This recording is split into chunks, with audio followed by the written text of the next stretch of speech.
د لوی او مهربانه خدای په پاک او سپېڅلي نامه قدرمنو لیدونکو په سلامونو او نیکو هیلو مو هرکلی کوم. په تېرې خپرونه کې مو په ځینې انګیزشي موضوعګانو باندې بحث او خبرې وکړې.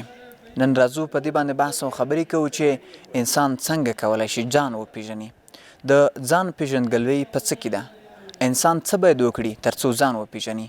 ځکه د ځان پېژندل د خدای پېژندل دي او د خدای پېژندل د هر څه پېژندل دي.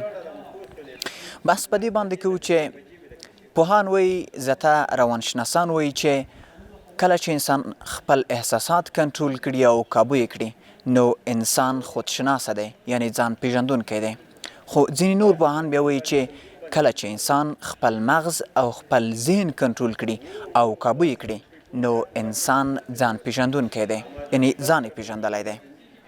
خو که اسلامي روانشناسي ته او اسلامي فلسفي او اسلامي متن ته ورودانګو نو دې نتیجې ته رسیږو چې د زړه کنټرولول او د ژبې کنټرولول دا د ځان پېژندنه او د ځان پېژندګلوي ده. ولې موږ په افغانستان کې نشو کولی چې خپل احساسات، خپل مغز، خپل ژبه او خپل زړه کنټرول کړو؟ زموږ ډیری ځوانان مینه او محبت پر احساساتو باندې کوي. زموږ ډیری ځوانان مینه او محبت پر احساساتو باندې کوي. جګړه، وحشت، خبرې او له نورو سره روابط پر احساساتو باندې وي. ولې داسې یو څه کوو چې هغه زموږ او ستاسو په ژوند کې ضرر ولري؟ راځئ بحث په دې باندې وکړو چې ولې نشو کولی خپل مغز، خپل زړه او خپله ژبه او خپل احساسات کنټرول کړو. د دې دلیل څه دی؟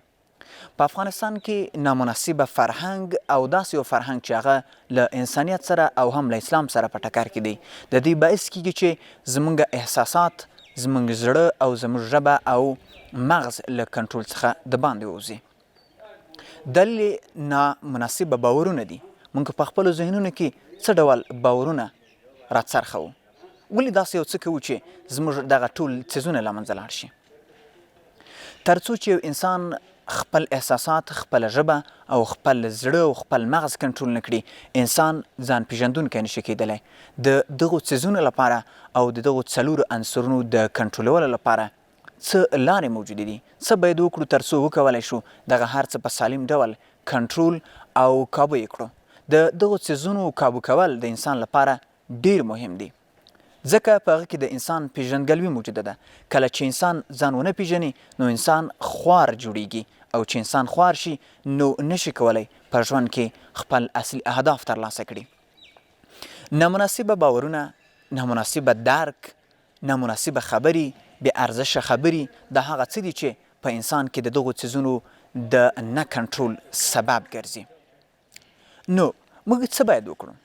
دغه چې په زړه باندې او پر ژبه باندې مو او پر مغز باندې مو او پر احساساتو باندې مو داسې خرافات او داسې څیزونه لکې لګېدلي دي چې زموږ ژوند د انحراف او د بطلان لور ته بیولی دی.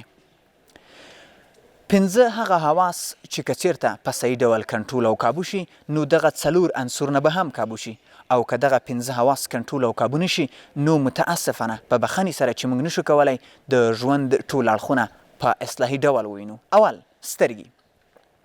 هغه څه چې موږ او تاسو په ژوند کې ګورو او په ژوند کې وینو هغه ته په مثبت نظر کتل. هر څه چې په ژوند کې، په لاره کې او له خلکو سره وینو او ګورو باید په مثبت ډول یې وګورو، ځکه سترګې د انسان د زړه ترجمان دی.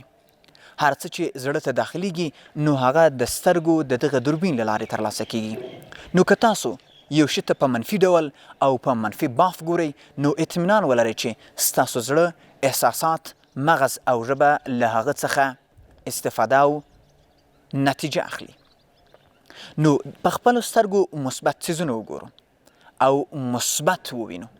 دوهم، مثبت اوریدل. له خپلو ملګرو سره په صنف کې، په لاره کې، له همکارانو سره او د کورنۍ له غړو سره کله چې موږ او تاسو مخامخ کیږو او له هغوی سره اوسو نو هڅه وکړو چې مثبت څیزونه واورو، داسې یو څه واورو چې هغه زموږ تاسو زړه ته ارامش را په برخه کړي، زموږ تاسو مغز سالم کړي او ژبه مو د ښو الفاظو د ادا کولو لپاره آماده کړي. دریم، مثبت لیکل.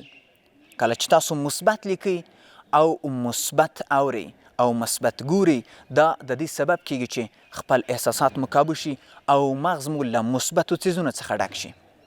خو که چیرته موږ منفي څیزونه لیکو نو متاسفانه چې دغه څلور عنصرونه مو هم منفي لور ته حرکت کوي. څلورم، مثبت فکر کول. موږ تاسو په خپلو ذهنونو کې څه ډول فکر لرو؟